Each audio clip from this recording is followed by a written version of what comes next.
Dans la vidéo de cours sur la cession des titres financiers, je vous ai proposé 2 sujets d'exercice. Cette vidéo est consacrée à la correction de ces exercices sur la cession des titres financiers.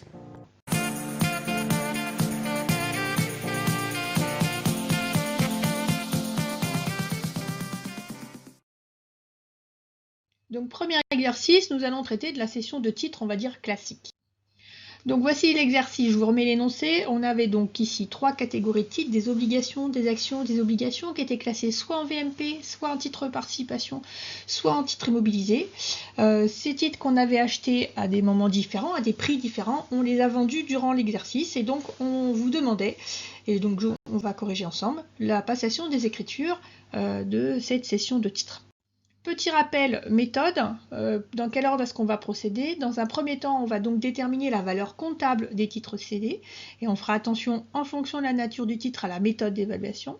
Nous allons ensuite analyser le résultat de cession et définir si c'est une plus-value de cession ou une moins-value de cession. Et nous ferons ensuite la comptabilisation, c'est-à-dire l'encaissement du prix de cession, la sortie des titres du patrimoine et éventuellement la sortie des dépréciations s'il y en a. Donc première étape, nous allons déterminer les valeurs comptables de sortie de ces titres. Donc 3 titres, j'ai repris une partie de l'énoncé, rajouter 2 colonnes, le nombre de titres cédés et la valeur de sortie. Et donc dans un premier temps, on va commencer par les obligations bêta qui sont des VMP. Ces VMP, du coup, elles sont valorisables au premier entrée, premier sortie, tout comme les obligations epsilon qui sont classées en titres immobilisés de portefeuille. Par contre, nous ferons attention sur le compte, sur les actions Arc Metal, les titres participation. La méthode préconisée dans l'énoncé, c'est le coût unitaire moyen pondéré. Donc, première entrée, première sortie, ça veut dire que lorsqu'on nous dit qu'on va céder 400 titres, sachant qu'on en a 200 antérieurs et 300 un peu plus récents, ça veut dire qu'en fait, on va commencer par céder les 200 premiers et ensuite les 200 suivants. Donc, la valeur de sortie, on va garder les 200 premiers qui ont été achetés 1000, donc qui sortent à 1000, et les 200 suivants qui ont été achetés 980, qu'on sort donc à 980. Alors voilà ce que ça donne, on complète un petit peu donc notre tableau. On a donc une valeur de sortie des obligations bêta à 200 000 pour les 200 premiers, 196 000 pour les plus récents, donc 396 000 de valeur comptable des obligations bêta cédées. Ensuite, sur les actions Arc Metal, on a dit c'est du coût unitaire moyen pondéré, donc il faut déterminer ce coût unitaire moyen pondéré. Pour ça, on va faire la moyenne pondérée des titres obtenus. Donc on a 13 000 titres, 4 000 à 240, 3 000 à 280, 6 000 à 300, ce qui fait une moyenne de 276,92. Donc ces 13 000 titres sont en moyenne été acquis à 276,92. On en cède 10 000. La valeur de sortie, c'est donc toujours 276,92, soit une valeur comptable des titres cédés de 2 769 200. Enfin, les obligations epsilon, qui sont classées en titres immobilisés de l'activité de portefeuille, sont elles valorisables en première entrée, première sortie. On avait 200 titres acquis à 1000 €, on en cède 200, on les cède donc à 1000 €, soit une valeur comptable des titres cédés de 200 000 €. On va ensuite donc déterminer la plus ou moins value de cession. Donc on a repris l'information sur nos valeurs comptables des titres cédés et on va calculer la valeur de cession et par différence le résultat de cession. Donc pour les obligations bêta, on les vend à 1008 €, soit une valeur de cession de 400 titres à 1008 €, 403 200. Et quand je fais la différence, j'ai donc une plus-value de cession de 7200. Pour les actions Arc Metal, j'en vends à 290, soit une valeur de cession de 2 900 000 €, soit une plus-value de 130 800. Et pour les obligations epsilon, cette fois-ci, je les vends à 995, je les avais achetées 1000. J'ai une donc valeur de cession de 199 000 et cette fois-ci, j'ai une moins-value de cession de 1000 €. Point de vue comptabilisation, on va garder la distinction de chaque type de titre. On va commencer par les obligations bêta qui sont des VMP. On a donc déterminé que c'était une plus-value de cession. Du coup, au 18 mai, j'enregistre la vente, c'est-à-dire j'enregistre le produit de cession. J'ai un débit en banque de la valeur de cession, 403 200, et j'enregistre un produit net de cession de 403 200. Et à l'inventaire, j'utilise ce même compte de produit net de cession, puisque j'ai déjà calculé que c'était une plus-value nette, donc j'utilise uniquement ce compte de produit net de cession. Cette fois-ci, je débite ce produit net de cession pour la valeur d'origine, la valeur d'entrée, soit 396 000, et je fais sortir, je crédite le compte 506 pour la valeur à laquelle ils étaient rentrés, ces obligations bêta, c'est-à-dire 396 000.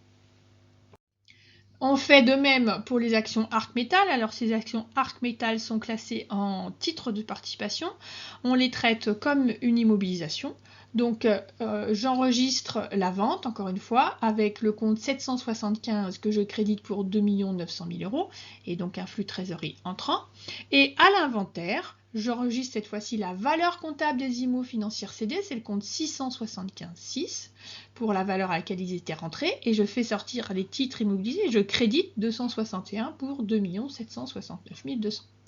Il faut faire attention, dans l'énoncé, on me disait qu'il y avait des dépréciations sur ces actions Arc Metal, donc il faut en même temps que je fasse sortir les titres, que je fasse sortir les dépréciations, donc je solde le compte de dépréciation des titres de participation, et pour ça j'enregistre une reprise, un produit 78,66 reprise sur dépréciation de titres pour la valeur des dépréciations existantes, c'est-à-dire 51 000.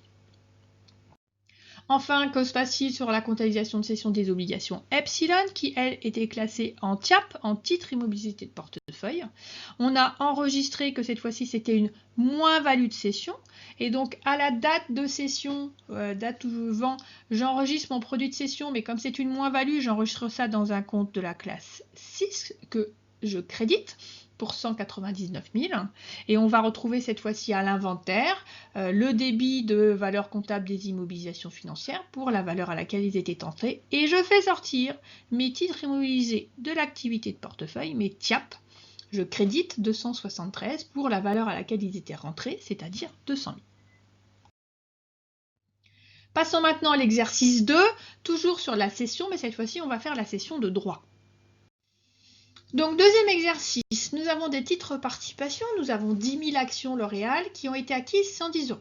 L'Oréal fait une augmentation de capital et me distribue des droits d'attribution gratuites et des droits de souscription et des nouvelles actions au prix de 165 euros. Finalement, je ne décide pas de les garder et je vais bénéficier de la possibilité de les vendre. Et je peux les vendre. Les droits d'attribution, attention, à 22,50 euros. Il y avait une erreur sur l'énoncé de départ. Et les droits préférentiels de souscription à 30 euros. On va donc devoir passer les écritures suite à la cession de ces titres. On ne passera pas les écritures d'acquisition. Je redonne mes conseils méthodes, la répétition c'est l'apprentissage. Donc première étape, on va donc évaluer la valeur comptable des droits préférentiels. Deuxième étape, on va déterminer le résultat de cession. Et troisième étape, on va donc comptabiliser le prix de cession et la sortie des titres du patrimoine. Donc première étape, déterminer la valeur comptable des droits. Les droits d'attribution et les droits préférentiels de souscription. On va commencer par déterminer la valeur comptable de l'action hors droit. Donc si on prend comme référence les droits d'attribution, c'est le nombre de droits fois la valeur de vente du droit, c'est-à-dire 10 droits fois 22,50 euros, donc 225 euros. Et on peut vérifier la valeur comptable hors droit en prenant comme référence les droits préférentiels de souscription. Et cette fois-ci, on prend la valeur de souscription de l'action, 165, fois plus, le nombre de droits valorisés. On a 2 droits fois 30 euros et on retrouve bien 225 euros. Une fois qu'on a cette valeur comptable de l'action hors droit, on va pouvoir déterminer la valeur comptable. Donc pour les droits d'attribution, on part de la valeur nominative de l'action, 110 euros, fois la valeur de vente du droit et proportionnellement à la valeur de l'action avec droit. Donc la valeur du droit plus la valeur de l'action hors droit. On trouve un droit d'attribution pour 10 euros. On va faire le même calcul, parce qu'on en aura besoin sur les droits préférentiels de souscription.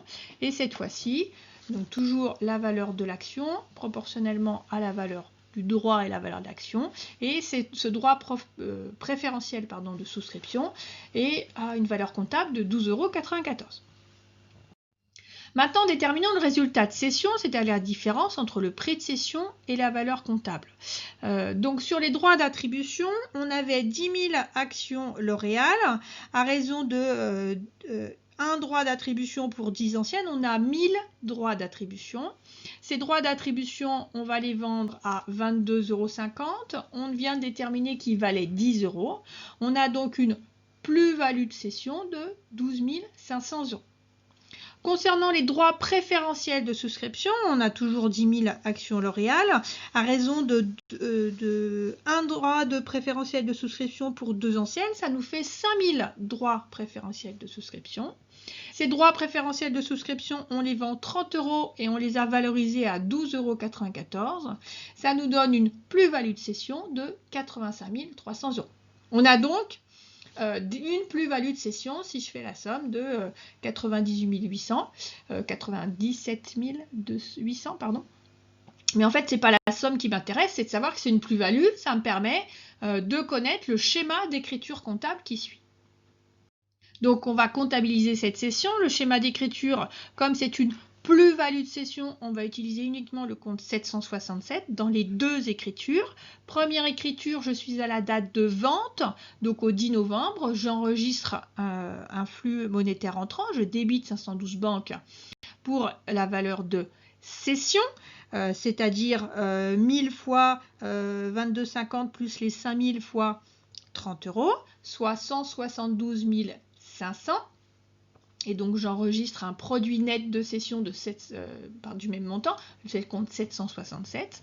Et à l'inventaire de l'année, je vais débiter produit net sur cession. Donc, je réutilise le même numéro de compte qui est un produit parce que c'est une plus-value de cession pour la valeur à laquelle ces titres ont été valorisés, pour la valeur comptable. Donc, j'ai valorisé 10 000 €, c'est-à-dire 10 €. 1000 droits de souscription à 10 € pour les droits d'attribution et 5000 droits préférentiels de souscription à 12,94 € pour les droits préférentiels de souscription. Donc 10 000 et 64 700, soit un produit net sur cession que je dois débiter pour 74 700. On a donc corrigé ces exercices. Je ne sais pas si vous aviez réussi ou pas. Dans le cas contraire, j'espère que vous avez compris vos erreurs. Si c'était trop lent ou trop rapide, n'hésitez pas à faire un petit commentaire dans la vidéo. Si vous avez aimé, un petit pouce. Et puis, je continue à publier des vidéos. Si vous ne voulez pas rater les nouvelles, je vous invite à vous abonner à ma chaîne. Une petite motivation supplémentaire, ça fait toujours du bien. Bon courage!